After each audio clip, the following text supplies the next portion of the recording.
Bonjour Éric Lamarque. Bonjour Jean-Philippe Denis. Éric Lamarque, vous êtes directeur de l'IAE Paris Sorbonne Business School et vous êtes président du réseau des IAE, donc IAE France, le réseau des IAE. Préparer l'enseignement supérieur de gestion aux défis énergétiques et écologiques de l'Anthropocène, pour faire simple, changement climatique notamment, c'est l'article que publient Guillaume Carton et Bertrand Valliorgue de l'EM Lyon Business School dans la Revue française de gestion. Un article dans lequel il vous interpelle très directement au point que vous avez répondu, vous avez commenté dans la Revue française de gestion au regard de justement de cette interpellation. Alors, on va débattre ensemble de votre commentaire. Je vous avais déjà reçu, suite à Climat Sub Finance, le rapport du Shift Project, et vous nous disiez en gros, ça pose la question des libertés académiques. Voilà. Est-ce qu'on est encore libre au plan académique? Et c'est exactement la clé d'entrée de Guillaume Carton et Bertrand Valliorgue, de dire, le sujet est tellement grave qu'en fait, faut un peu qu'on abandonne nos libertés académiques, pour partie. Voilà, qu'on forme autrement, qu'on préserve des espaces de liberté, mais on va dire pour des espèces protégées qui travaillent sur ces questions liées à l'Anthropocène. Vous nous dites, plan de la méthode d'abord et de l'épistémologie, ça pose une question majeure.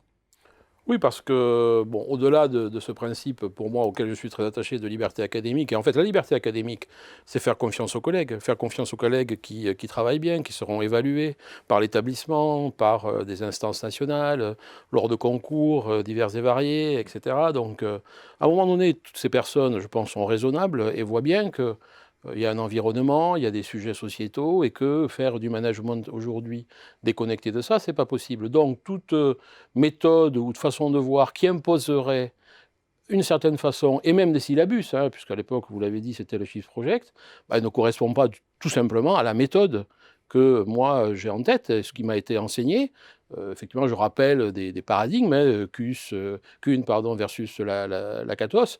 Bon, tout simplement pourquoi? Parce que je pense qu'on peut faire évoluer les choses sans faire une révolution paradigmatique à laquelle je ne crois pas et qui est largement normative, puisque tous les travaux que j'ai pu lire ou tous les points que j'ai pu lire sont normatifs. Or, moi, la première chose qu'on m'a enseigné, c'est qu'un chercheur n'est pas normatif.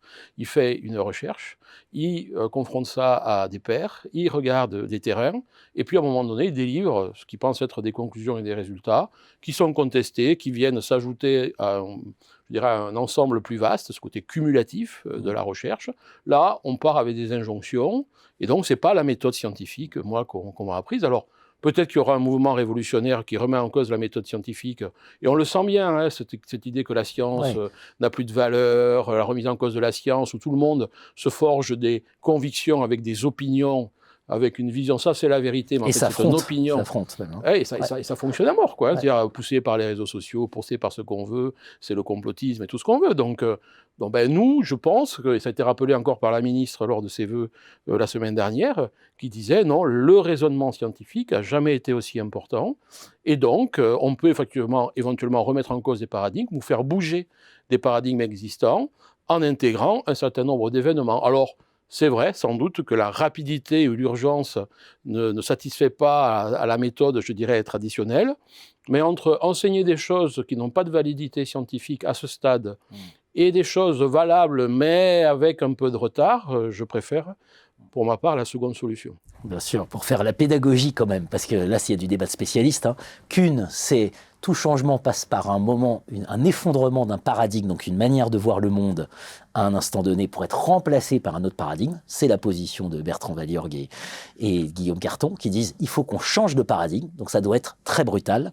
Et vous nous dites c'est la cathos, c'est-à-dire il y a un processus cumulatif de connaissances et on n'abandonne pas comme ça un paradigme existant. Non, et puis je pense très honnêtement, on en reparlera peut-être, je pense très honnêtement qu'il y a moyen d'intégrer dans les connaissances existantes des nouvelles pratiques, des éléments de contrainte que les organisations sont en train d'intégrer. Et moi, je fais de la recherche dans les organisations et je regarde comment font les organisations pour intégrer ces phénomènes.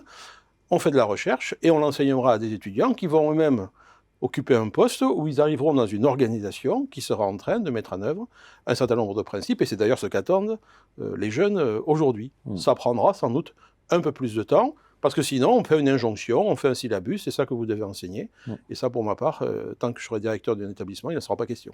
Les termes du débat sont posés. Merci Éric Lamarque.